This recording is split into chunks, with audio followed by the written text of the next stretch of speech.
You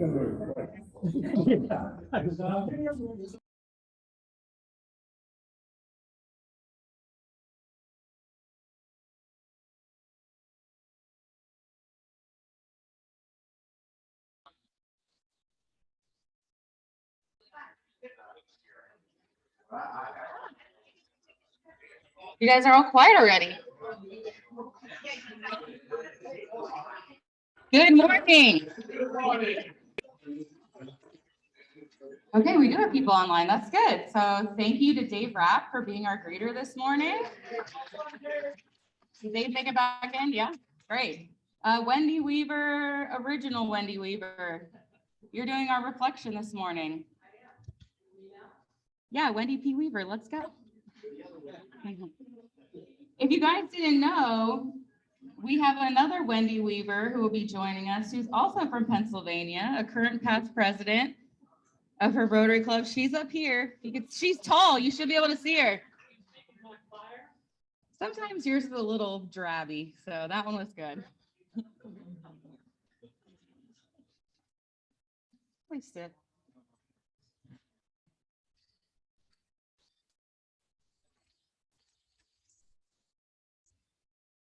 Morning, everybody. Beautiful day in the villages. Is that better? I shall do that. Okay, there we go. I listen to a certain Sirius station while I'm driving. And of course, I also listen to other oldies stations, which for me span about 4 or more decades, unfortunately. On my long trips back and forth to Pennsylvania 2 times a year, I change and listen to other channels as well, so I don't fall asleep. And I sing very loudly, so no one would ever want to drive with me to Pennsylvania. Anyway, I digress. I was driving around the villages the other day on the station that I listen to all the time. I heard an interesting question posed by the program host. The question was this: when is the best time to plant a tree? 20 years ago or today? So think about that. The logic of it and the reality of it. So thinking about the question and what I might have answered like right away, made me think of New Year's resolutions. And since we've just passed that mark, turned over a new year, I thought that talking about that may be appropriate today. New Year's resolutions could be most anything you want to do or to change, small or life-changing, from starting your day with hot lemon water instead of coffee. Anybody else? To signing up for scuba diving class or forgiving someone who has hurt you many times over. Maybe you want to hit your first hole-in-one or bowl a perfect game.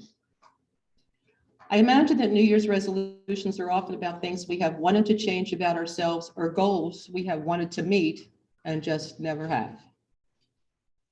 Sure, we start out, but percentages are high that we won't meet that goal of our New Year's resolution.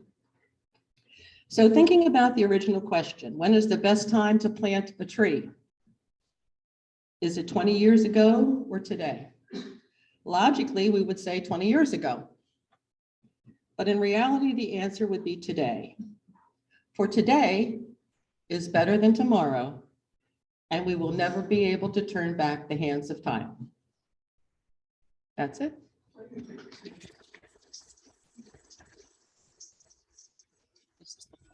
Thanks, Wendy. Thank you. I put it in there. All right, please stand. Back up again. Gary Knoll, will you lead us in our pledge this morning? Put your hand over your heart. Veterans, make a salute. I have allegiance to the flag of the United States.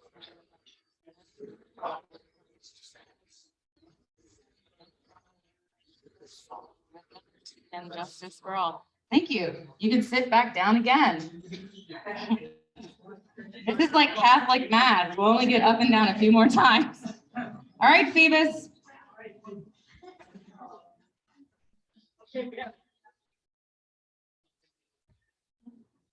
We have several very important guests today and a couple not so much.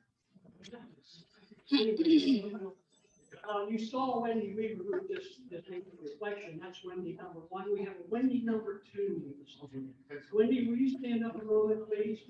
Wendy Weaver's from Williamsport, Pennsylvania, or somewhere around there. Wendy, tell us why you're here and who you are. So I'm here because I just got to meet president of the Rotary Club and right outside of Williamsport, Pennsylvania. Condolences. Condolences. Club, the recycling program for electronics. So it's our big fundraiser now. Twice a year we do that. I'm bringing my business to go to Weaver Wireless Consultants, and I help train people on their technology, show them how to put it on their phone, and make their wireless printer work, and set up their smart TV, and show them how to use Netflix, and put hearing aids paired to their TV, so that 2 different volumes could be going on in your house. So you're not, yeah. So I'm glad to be here. I did bring a flag from our club to be able to swap with a flag from your club. And the reason our club flag has hot air balloons is because I'm a vice chair of Balloon Fest Air Show and so much more in our county. And so we always, all the clubs helped out with that. Sounds like a lady. Sounds like the lady you need in this club. Don't worry, Ron's working on it. In this club. Ron's working on it. Needs more females, yes. Yeah, thank you, Andy.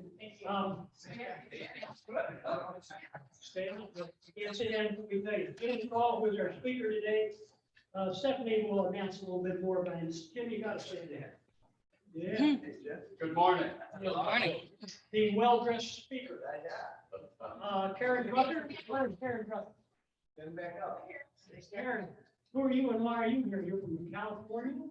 I'm here from Los Altos, California, which is 45 minutes south of San Francisco, very close to Sierra University in the heart of Silicon Valley. And this is only my third Rotary meeting, but I was very involved in the Painted Bear project. The Rotary did, and we got 100,000. Wow. Wow. Sounds like another lady we need. Black bear, but mine blue sweet and pink sweet. And I have seen other ones in bear too. So a few people are painted bears all over our downtown area, suffering from the COVID. So the intent was to do business and to make our town an art destination. And I'm an artist, and my darling brother-in-law, who just moved here, will see. So I'm like, Oh, Rotary. Where's the? the best brother-in-law in the world would get up before dawn and bring you here.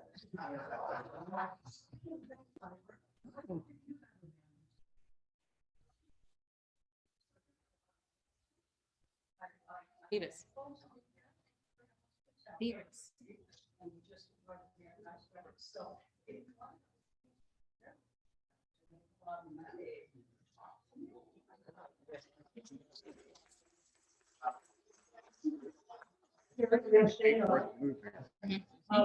We also have one of our banners for you to take home to your club if you ever go back. Unless you want to stay here with us. Bill, how about if you stand up? You've already been in line here. So stand up. That's good. Gotta stay standing up. Okay. And for, did I get them all? I think Got all so. the guests? Yeah, they want you to stand up. Yes. Good morning. Little present for you.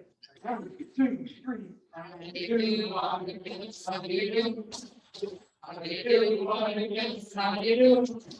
We are with you on and all, and support you in our call. How do you do, water guests? How do you do?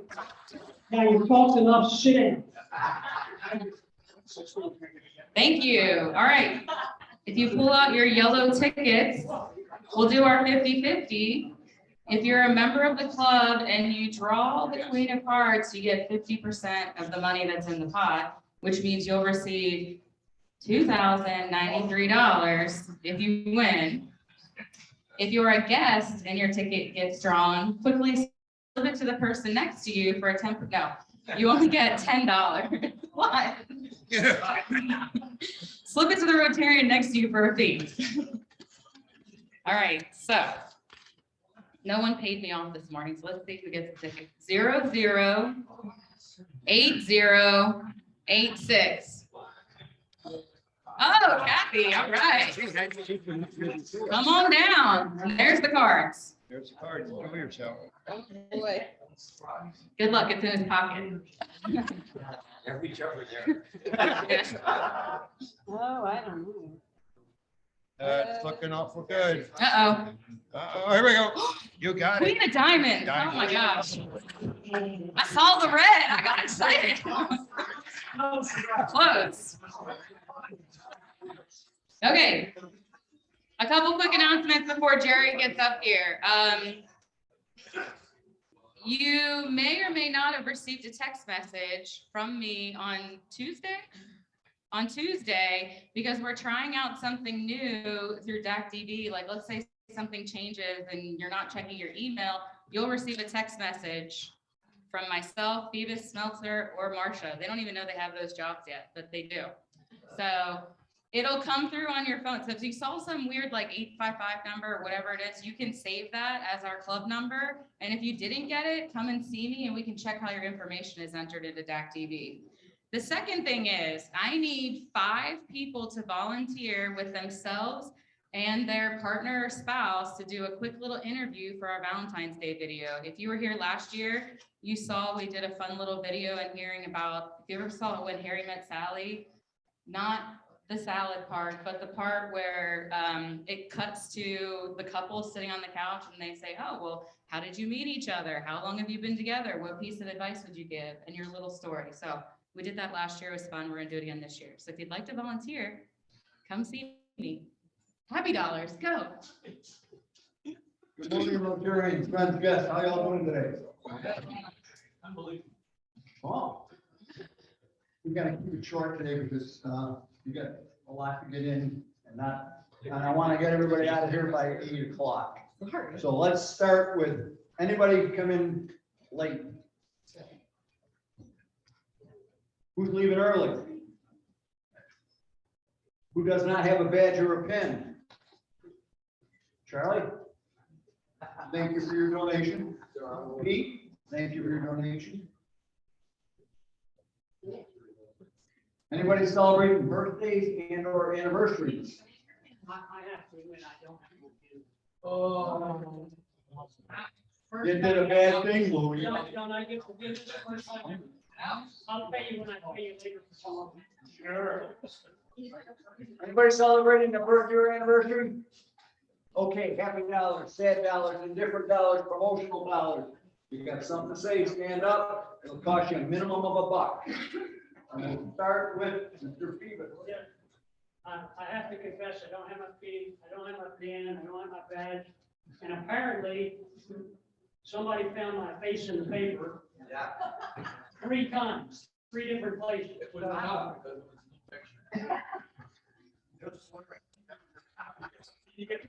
Oh, you're. Yeah, but anyway, I was told it would cost me $20.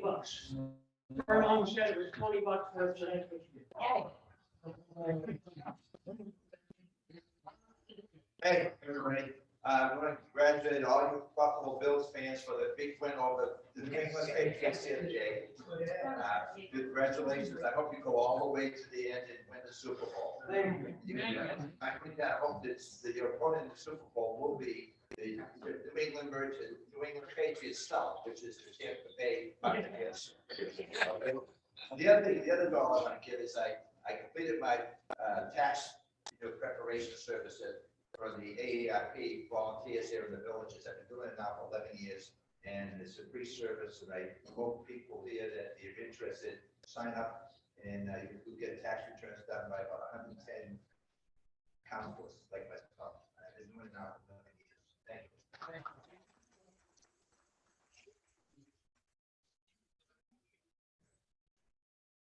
Thank you, everybody, for last week volunteering for adopted precinct. Very much appreciated, but we have to do paperwork. So I have the applications in my hand. So if you would fill them out, I believe last week we had somewhere around 17 people raise their hands. So, I don't need one. Well, that's correct. So, if you would, if you're all here, please fill that form out. The deadline March 1st. I just want to stay on top of it. Thank you. Okay, Joe. Ron? Do we get it back to you, Joe? Please. Thank you. I have one happy dollar, this is for Wendy. I started making some calls to the Home and Garden Show, and I just looked at Athens paper, it's advertising. I called Wendy up and I said, there's no business, it'd be great to be in our show. So look at what we have, here we have a member, an active person, and that's what happened, just to make a phone call, so thank you for coming. Wendy? Good morning, everybody. I wanted to find out how many people are here today. How many people signed in? Was it 43? 43. Well, I'm giving 43 happy bucks. That'll come with your dues. There is $43. So thank you. And that is, I'm happy that I get to meet all of you, and I'm very happy to be in the state of Florida right now. You were happy to meet you. I am. First person ever. Probably the So last. thank you very much. He's from Alaska. Gail? Lived in Alaska for many years. Paul?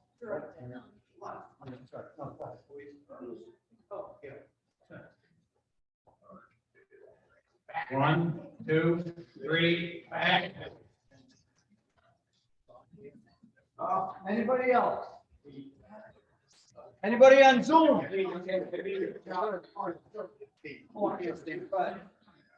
to be back.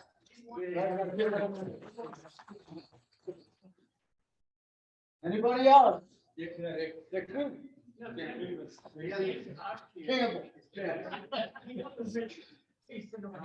Last week, I asked you, I said, if you would attend the cabaret, buy a ticket for the cabaret, I would match and give you $5 to, where is it? To Dick's tornado fund. And so as of today, the number of people that attended, I owe you $60. We have a gala once a year, but this year we have to we have to cancel the gala because of this COVID bit. But what we are going to do, we're going to keep our online auction going. And our online auction means you have to register, and Kathy Reardon can explain that to you. She's going to give something to what's her name? They put it in a mail to you, so you know how to register. For every Rotarian in the club that registered, I'm going to give Dick another $5 for the club. So that's, if you multiply 66 times 5, 330.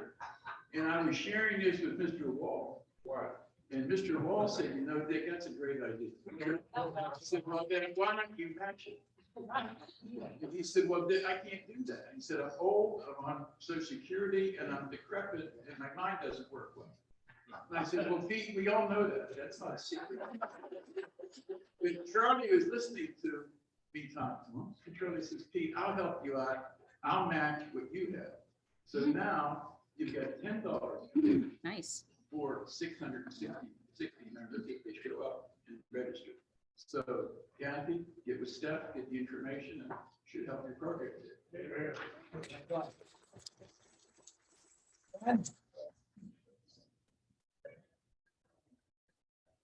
have to say, talking about the cabaret, those of you that did not go to the cabaret, you missed a fantastic show. I cannot believe the talent that we have here in the villages that was on display. It's very awesome. Got one quick one. I promise, it'll be fast.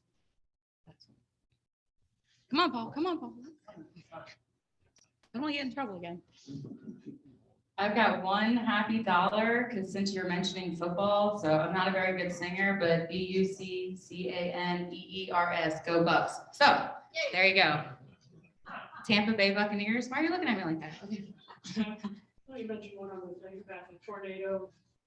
Just on the- We sent a check, for $10,675. Yeah. Yeah, you guys should be proud of yourself for that, so.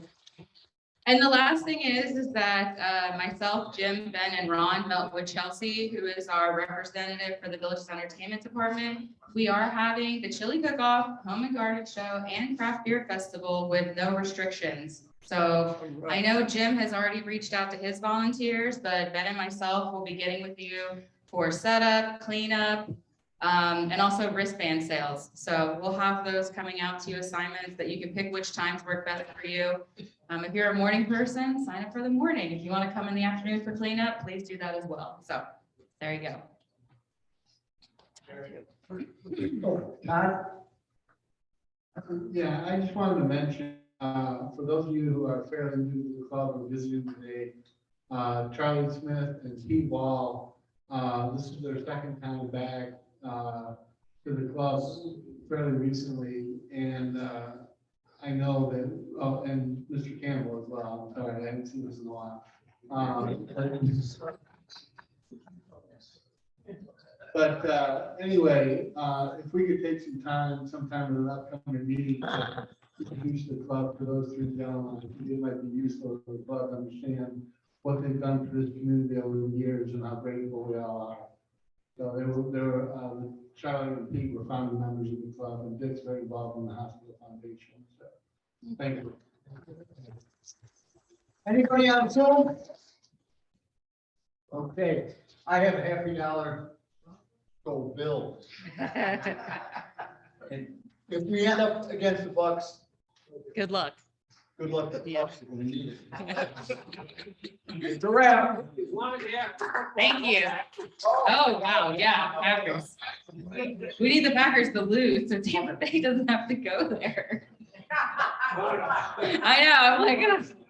I don't know if the Niners could pull it off, but anyways, okay. Moving on to our speaker, we're gonna have plenty of time. I know he has some very interesting things to share with you, so I will do the introduction.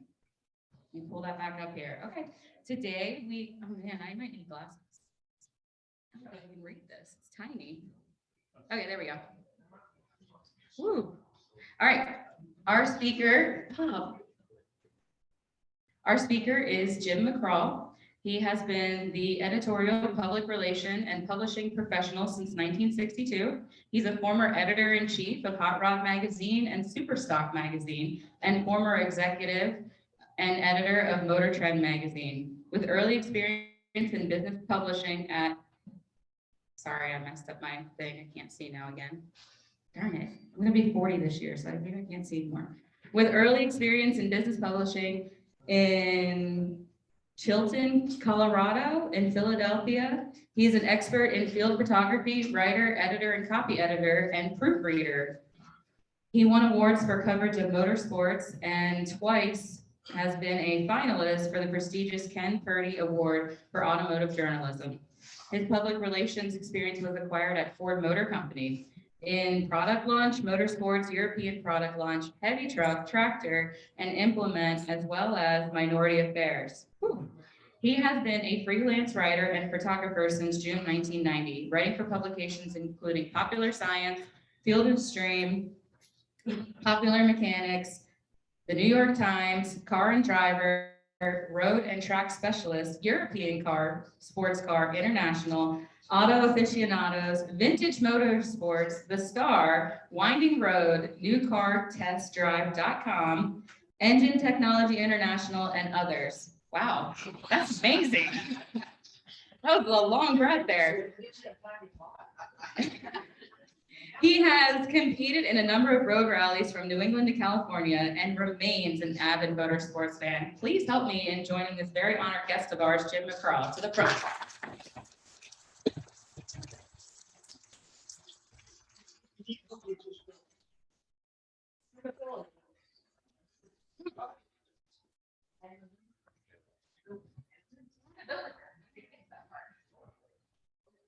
Wait now, let's do it. This is for you to help you keep track. Oh, okay. As we go.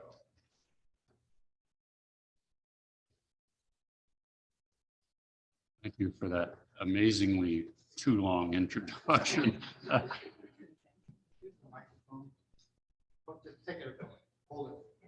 How, can you hear me in the back? Okay, I'd rather not use the mic because it just, anyway. It's, the subject here is automotive journalism for fun and profit, mostly fun. And it's my dad's fault, you see. That would be picture 0. Good, we're coordinated. In 1947, my dad took me to a place called Langhorne Speedway, north of Philadelphia.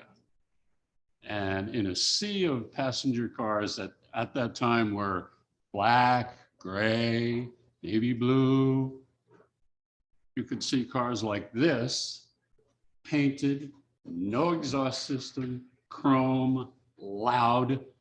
And from the age of 4, I was hooked. I am a car nut through and through. There's nothing you can do about it. You either have it or you don't. We moved to Norfolk, Virginia because my dad was a Navy lifer, and that's the next one.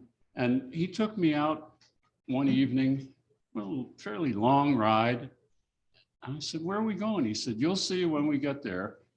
And we got to this clearing and there were all these cool cars. And I said, what's going on? He said, just watch.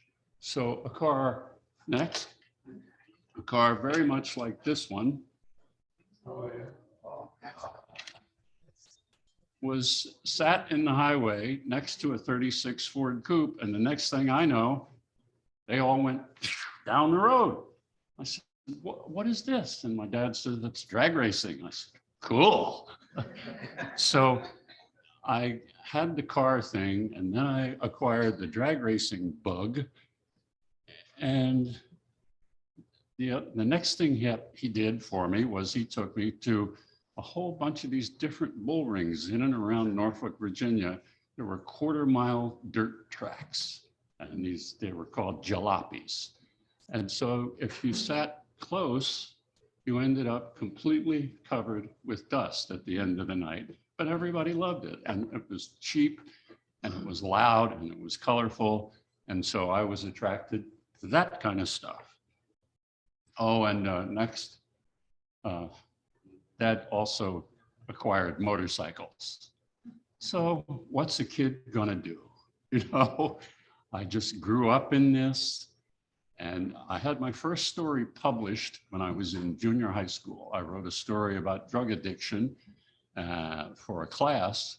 And my teacher liked it so much, he turned it over to the school and the school published it in the school newspaper. So I was a published author at 13. Okay, where are we? Motorcycles. Okay, so we moved back to Philadelphia. I graduate from high school. And 2 weeks later, I stumbled into the best deal imaginable for me. This old line business publishing company called Chilton Company. And it's Chilton Company, not Chilton, Colorado. It's CO. Anyway, I got a job there in the mailroom in the very early part of the Mad Men era. And it was a great, great education. They taught me how to do editorial. I was offered a job right from the mailroom for one of the magazines, and the managing editor there took me right under his arm and said, I'm going to teach you all the basics. And pretty soon I had an actual byline in a nationally circulated magazine, and I was 18 years old. And about a year later, he said, called me into his little cubicle and he said, I think you should leave. I said, wait, what are you talking about? Am I fired? He said, no, I want you to go get an education and come back. And when you come back, there'll be a job here at Chilton at one of the magazines for you. But you're good at this, but you need to get a degree. So I went to this giant place in North Philadelphia called Temple University, which at the time had zero reputation in football and a big reputation in basketball. We were a power. And one of my classmates at the time was Bill Cosby, who his career went like this, and never mind that, not important. So they taught me all about business journalism at Temple University. I took every single course in the catalog. So while this was going on, next, I'm going to the drag races. Drag racing just, it was everywhere in greater Philadelphia. You could go 6 nights a week if you wanted to drive a little bit. Little tiny tracks that were made out of farmland, but I loved it. And I learned more and more about how you make a car go quicker and faster. And then, let's see, number 5 is next. What do we got here?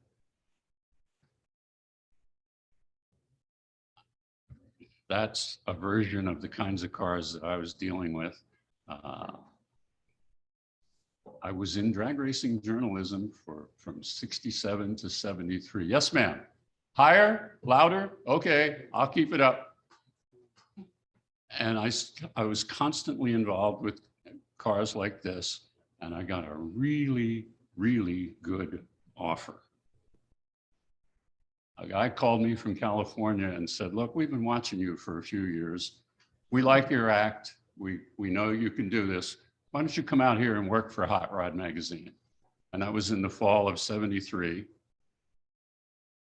And by the spring of 74, I was the editor-in-chief of the largest automotive magazine in the world, Hot Rod magazine, which at that time had more revenue and more circulation than Car and Driver, Road and Track, or any of the rest of them. We were big. We were the flagship of Peterson Publishing.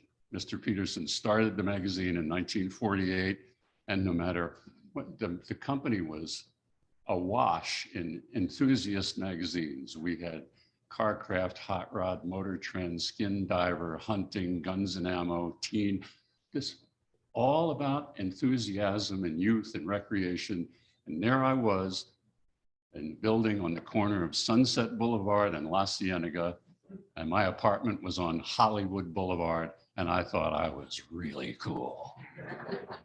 Wow, I'm 30 years old. I'm the editor of the biggest car magazine in the world. So every once in a while in your life, the phone rings back. But there we go.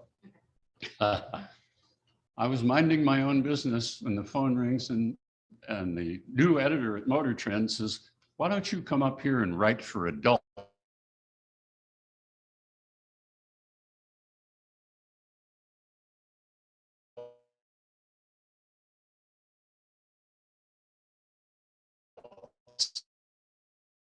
Were cars. Motor Trend was all about new cars. And that started me. This is a photo here from 1982, I think it is, of all of us testing Motor Trend Car of the Year at Riverside Raceway. I'm the guy that's me right there, wearing the cool shades and being almost as skinny as I am now. I want to go back to Hot Rod magazine for just a minute though, because when you're the editor-in-chief of the magazine, people call you up with all kinds of possibilities and story ideas and propositions. And some of them were bogus, but some of them were really good. When I was at Hot Rod magazine, I was asked if I would like to spend a long weekend on the United States Navy carrier, Kitty Hawk. I said, an aircraft carrier? You're going to take me out on an aircraft? I said, yep, sign me up. And I spent 4 days, 125 miles west of San Diego on an aircraft carrier, watching it all, including night takeoffs and night landings. In a place so dark, you can't even believe it, out in the middle of the Pacific. I mean, and Later on, I got to fly, I actually got to pilot the Goodyear blimp. We, in the editorial side of things, we scored a major hit with a cover that we figured out of Richard Petty. We don't usually put NASCAR stuff on the cover of Hot Rod. It's about hot rods, customs, and drag racing.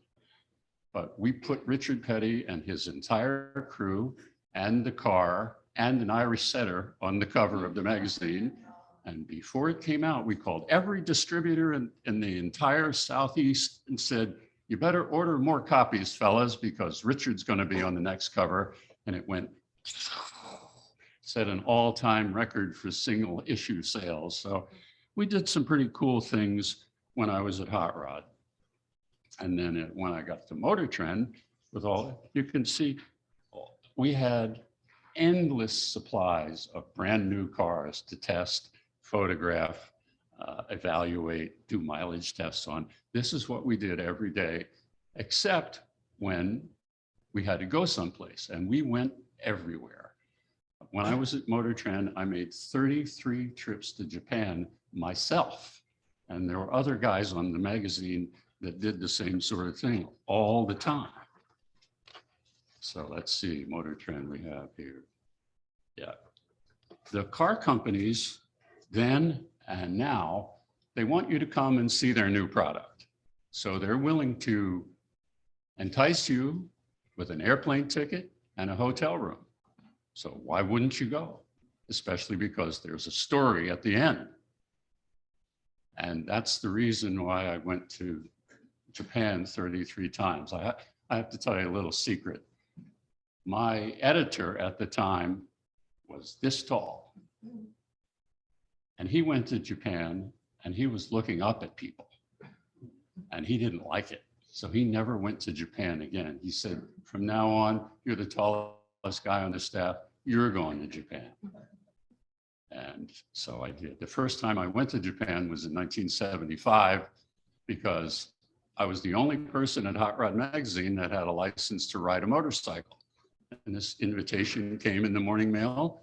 Hey, how'd you like to come to Hamamatsu City in the middle of July and ride all of our new bikes? This was Yamaha.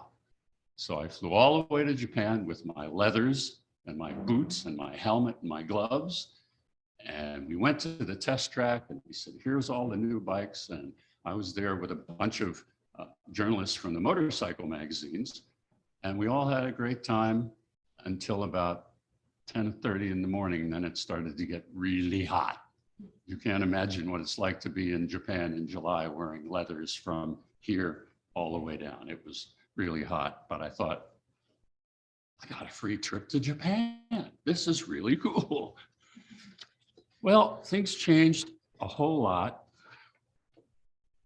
when I was enticed to leave Motor Trend magazine and go to work for Ford Motor Company as a PR person, introducing new products. And at that time, we, the company, were going back into motorsports after a long absence. And so I hit it at exactly the right time. Ford Motor Company went back into NASCAR, we went back into road racing, and most importantly, we went back into Formula One, the best cars in the world, the quickest, fastest, most technologically advanced cars in the world. And we were back as the engine supplier. And that was all terrific. I was the manager of motorsports PR while all of this was happening around me with the staff and agencies going to the races all the time on the company's money, which is not bad. That's part of the profit part of fun and profit, when you don't have to shell out and the next thing you know, you're on the company plane going to Daytona. Oh, okay, we like that. The best thing that I did at Ford Motor Company was I was on a very small team that created the introduction of the Ford Taurus, the first family-sized front-wheel drive car Ford ever built. That was introduced in February of 1986, and by 1987, it was the Motor Trend Car of the Year, and by 1988, it was the best-selling car in the United States. So we did our jobs, and that's a story for maybe a whole other presentation, because it was really, really complicated to get all these people who had this conception of Ford Motor Company to say, wait a minute, you can build a front wheel drive car and sell it here. So that was big for me. But all things have to come to an end, and my career at Ford Motor Company ended. And this became my office. That's a 747-400, because now I'm a freelancer. I gave up Ford Motor Company. They gave me a very nice parting check. It was enormous. And so I said, well, I know how to do this. I've been doing this for a long time. I'm going to go freelance. And I called some people that I knew and said, how would you like to borrow some of my time so that I can travel instead of your staff traveling? And they said, okay. So starting in the middle of 1990, I became a freelance automotive journalist. And as I said, that 747 was my office. I have to go back to my notes to read all of this because it's kind of silly. I have now stayed overnight in every single country in Western Europe, including the little ones, Monaco and San Marino and Liechtenstein. And beyond, I have to get my list out here so I can show you. That picture there is from one of my little trips that I made. That's at the Cape of Good Hope at the bottom of South Africa.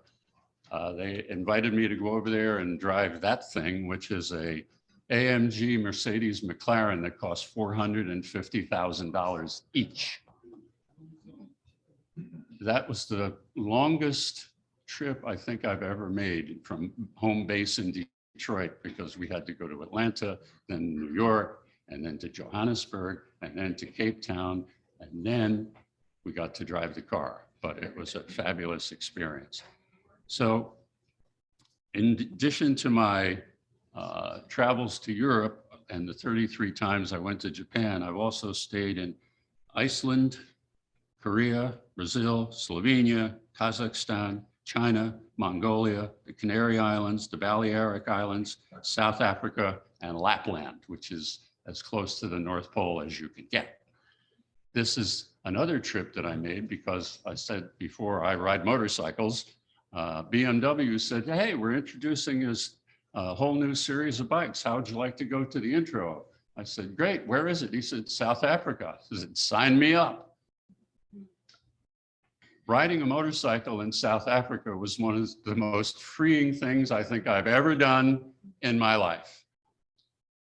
On the wrong side of the road, but still, the people there were amazing. And I've been there a couple times since with Jaguar, Aston Martin, and a couple other car companies. But South Africa is really a wonderful place to hang out. During the course of that time, I was asked to become part of the North American Car and Truck of the Year jury that votes every year. And every once in a while, you get to go on something really special. This is a picture of me holding up the #1 plate at the 100th anniversary of Mercedes-Benz. This is in Monaco, and they gave us a whole bunch of car keys and said, okay, here's the drive route. We'll see you at lunch. So that car there is a $2.3 million Mercedes-Benz Cabriolet. And I drove it with one of my good buddies up into the mountains above Monaco. Beautiful spring day. We stopped for lunch, and 10 minutes later, it started to snow in April in Monaco on the Mediterranean. But we're now up in the mountains. And I said to my pal Randy, I said, we have a $2.3 million car in the snow, riding on tires this wide. We have no chance. We're never going to make it down the mountain. But we did. And we didn't dent anything. We almost ran out of gas. But I mean, this is the kind of nonsense you can get involved in automotive journalism if you stick around long enough. That was a very, very special event. I still have the hat, I still have the jacket, and that #1 plate hangs over my desk. I have a particular fondness for Mercedes-Benz. I've owned 5 of them, and they've been very nice to me over the years. I want to switch now to some of the stuff that comes along when you're a freelancer. That is a 1936 Ford Cabriolet that pulled up opposite me at the gas station on 44, just like that. And I said, whoa, that's the most beautiful 36 Ford I've ever seen in my life. And he said, well, it just won the trophy as the most beautiful 36 Ford in the country. So I said, would you like to accompany me over to the polo field so I can shoot pictures and do a story? He said, sure. The car is patterned after FDR's personal car, the one that he had fitted with hand controls. And it's the same color, Washington blue. So I did a story on that, and I made friends with the guy here in the Villages, and we kept in touch. And now he's moved on way south. Okay, next, please. This is one of the nicest custom cars I've ever had anything to do with. It was a car that was built, believe it or not, in 1958 in Detroit by a guy and his buddies. And then it disappeared for years, and it resurfaced under a new owner. He had it completely redone. It's impossible to catch. That's white pearl paint. And no matter what you do as a photographer, you can't really get pearl to end up in the image. But I got as close as I could. And I borrowed that house from the director of design of Ford Motor Company, who was an old pal from my previous life. I said, can I shoot this T-Bird in front of your garage door? He said, sure, come on down. And we had a lovely chat. He's a great guy. But those are some of the crazy things. What do we have here that's next after the T-Bird? This is a drag race car that I uncovered in suburban Chicago. This guy, who was a painter and paper hanger, decided he was going to build a 32 Ford race car. This was in the time before the National Hot Rod Association even existed. And he built the car and he took it to this Air Force base in Wisconsin from Chicago. And he raced it one time and he put it back on the trailer. And on the way home, he said, I'm an idiot. What did I have 3 kids. I have a wife. I have a business. So that car, as decrepit as it is, made exactly 1 run in its entire life. And I found out about it. I photographed it. And the odometer that keeps track of your mileage, it had 0.8 miles on it. 0.8. It's only been down the drag strip once, then it was on the trailer and gone. Next, please. My pal Bob took a $1 million Mercedes-Benz Gullwing Coupe and ruined it. He turned it into a Bonneville car. And for 13 years, every August, he took it out to Bonneville in Utah to try to set a record. And every single time something went south or broke. Try number 14 yielded finally a record. That is the world's fastest gullwing. It went 191 miles an hour, was certified, and then recognized by Mercedes-Benz itself as the world's fastest gullwing. And I thought, well, you ruined $1 million car. He said, well, not exactly. I said, what do you mean? He said, well, I just sold the car without the engine in it for $950,000. So not bad. Next, please. Motorcycles. This motorcycle was built from the ground up by a guy in Stevensville, Michigan, with a 572 cubic inch Chrysler Hemi engine in it. He turned every nut, he made every weld. He did this in his garage, including the paint and the lettering. And then he fitted it. You can see on the rear axle, that chromey thing there, that is a canister of nitrous oxide, because it didn't have enough power with 572 cubic inches. Next, please. Okay, now I'm going to switch to racing. When I worked at Superstock magazine, starting in 1967, I'd been there 2 weeks. And my boss walked in and he had a letter in his hand. He said, "These are your credentials." I said, "What credentials?" He said, "You're going to the Daytona 500 in 2 weeks." So it was so different then. It's hard to describe. This is a photograph of Mario Andretti, perhaps the greatest American racing driver who ever lived. He was asked to come to the 67 Daytona 500 and race this car. He won. The only NASCAR race that Mario Andretti ever entered, and I was there. That's not my photo, but I was there. And that, I went back to Daytona many, many, many times since, for the 500, for the 24 hours, the sports car race, which is coming up shortly, and for the 200 motorcycle race, which is the nastiest one in the country. Next, please. This is the Blue Deuce. This was Roger Penske's car that I covered much later after it retired. And the next one, that's Indy, which I'll talk about in just a minute. The NASCAR side, I have now been to Daytona, Charlotte, Watkins Glen, Atlanta, Talladega, Pocono, Riverside, and MIS for NASCAR races. And then my boss, Mr. Peterson, operated a suite in turn 2 at the Indianapolis Motor Speedway for years. He paid them a huge amount of money and said, "When you need another check, let me know. I want that suite." So he could entertain his advertising guests and his family. So we had access to that suite every May. You just get on the plane, go to Indianapolis, had a room, had the credentials, and it was your job to entertain the advertisers. My boss actually created a wonderful piece of machinery. He took a Halliburton Zero camera case. You know what those look like? Aluminum, beautiful.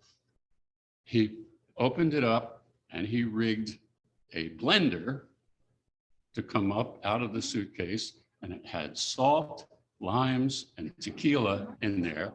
So it was a portable margarita maker. And he would walk into the suite in Indianapolis with this thing, open the top, swing up the blender, plug it in, said, "Anybody want a margarita?" So big time fun at the Indy 500, no question about it. I was lucky enough to be there. This is Daytona. This is Kenny Roberts, one of the greatest motorcycle champions that ever lived. I watched him lap the entire field at the Daytona 24-hour, at the Daytona 200 rather, and won the race, and he won the #1 plate. He was a multi-time champion. I found that photo and I thought I should throw that in, because to see somebody go from the middle of the pack and pass everybody in a 200-mile race, it was, nobody had ever done that before. And I was there to see that. So, okay, next we have the 24 Hours of Le Mans. My opinion, the greatest race ever. I've been there 5 different times over the years with Audi, Bentley, Cadillac, Oldsmobile, and who else? Jaguar. To this, for most people, this would be a bucket list job. You just have to go to Le Mans once. Well, I've been there 5 times, and it's indescribable. The track is 8.3 miles, 1 lap. And if your car breaks 4 miles around, you have no hope. You'll never get it back to the pits. So that's what they try to avoid. Let's just brake on the front straight if we have to brake. Jim, I think we might need to have you back sometime to finish, because we gotta cut off. Appreciate I'm it. practically there. Okay, good, and then we want a few questions. Okay. This is, for example, one of the dives that they make you stay at when you go to the 24 Hours of Le Mans with a car company. They spent $30 million tuning that place up.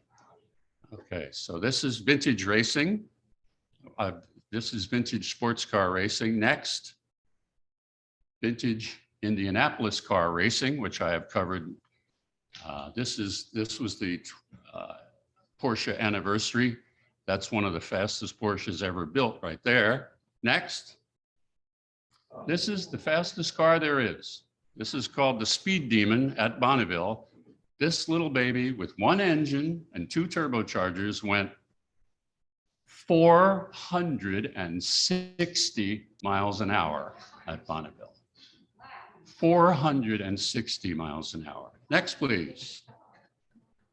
Motorcycles. That's my ride that I roared out in the 80th anniversary of BMW. They gave us motorcycles at Lake Tahoe and said, see you at dinner. So we were able to ride all around that area for a few days. Now, quickly, some people. That's Linda Vaughn, the queen of American motorsports. Next, this is my pal, Roger Penske, the greatest racer ever. This is Dan Gurney. This was shot at the special Edison Awards honoring him back in Dearborn, Michigan a few years ago. And that's a bumper sticker that Car and Driver magazine created long time ago when he was really popular. They wanted him to run for president. Next, Mario Andretti. I shot this picture at the Motorsports Hall of Fame here in Daytona a few years ago. I think that's one of the best shots I ever shot of anybody. It just worked out fine. Next, Carroll Shelby. He was a fixture at Peterson Publishing Company. He used to come up every Wednesday for lunch, and he'd have lunch and BS with anybody in the building. He was a great guy. John Cooper Fitch, American war hero, first and only American driver ever hired by Mercedes-Benz, won the GT class in 1955 at the Mille Miglia in Italy. And I was a participant in rebuilding his race car. Next, that's the car that my friend Bob did from wreckage to that to present to John Fitch. That's a copy of his 1952 Carrera Panamericana race car. He cried when he saw it. This is Danny Thompson, son of Mickey Thompson. Next, and this is the car he drives when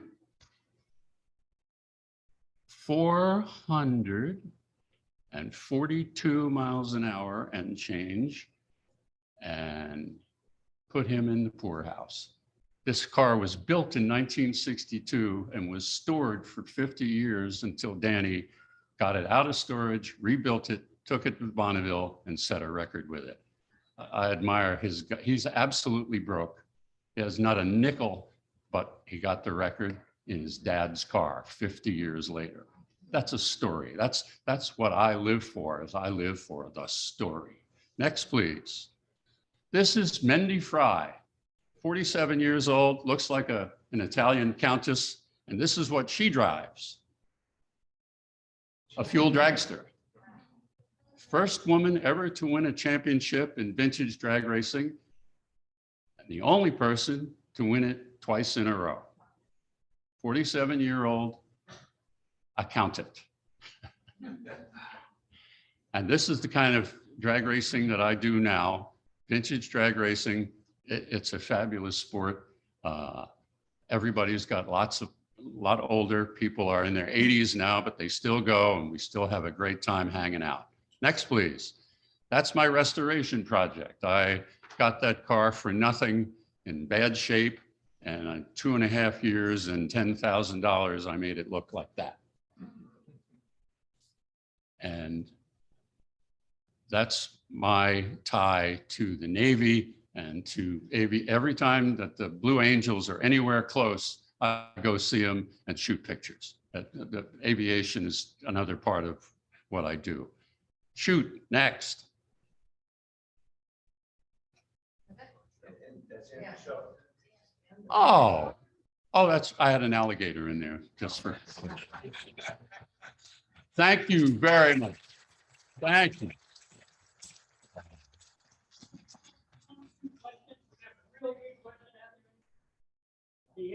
I want to ask, where'd you live in Detroit? Dearborn, Oh, okay, I live in Bloomfield Hills. you did better. Wendy? I have actually two things. Shoot. My husband rides motorcycle trials bikes. Have you ever done anything with moto trials where there's no seat on the motorcycle and you go up over cliffs and rocks and they're from Spain? Yes. You mean something like a Montesa? Yeah. Yes, I've ridden Montesa.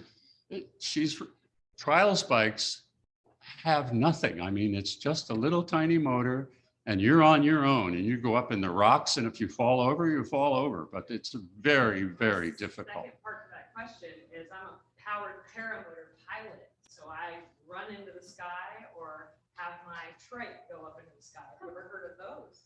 No. No, that's my honest answer. No, I don't know anything about that. Anybody else? Amazing people we have.